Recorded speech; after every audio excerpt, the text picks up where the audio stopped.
As we pass closer to the end of life, we are always aware that death may actually not be the outcome expected, even sometimes in the most dire situation.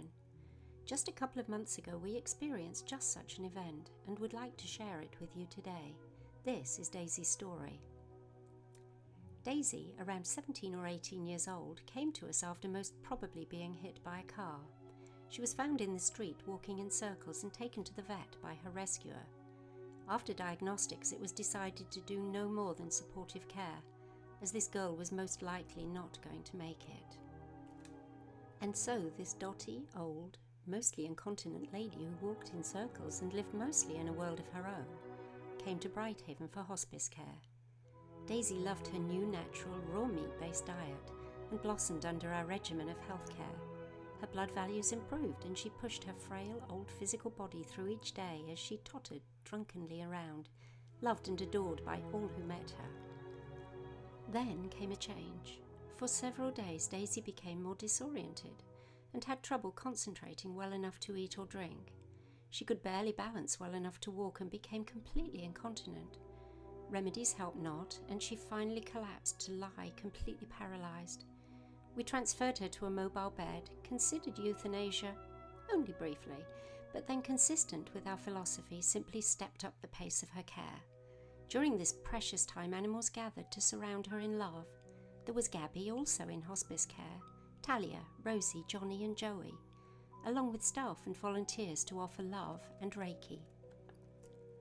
Jeff Feynman, her classical veterinary homeopath who was on call and receiving videos of her daily, prescribed.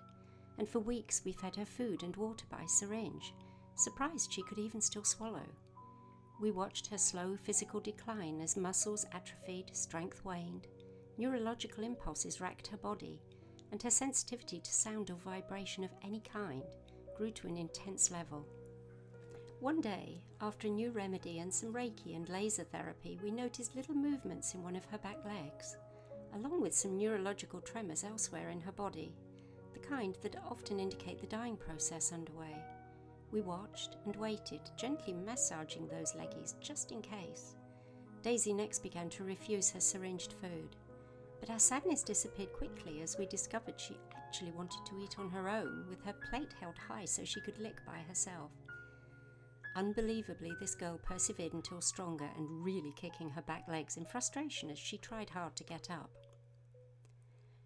Just the next day, she struggled to her feet, shocking us all. She moved back to a low-level bed, and here you see her palace.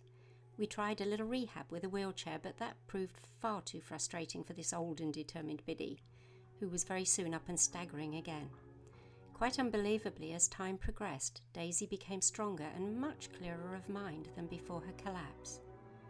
And so, my friends, we learn over and over again not to anticipate death, but to remain open to what is.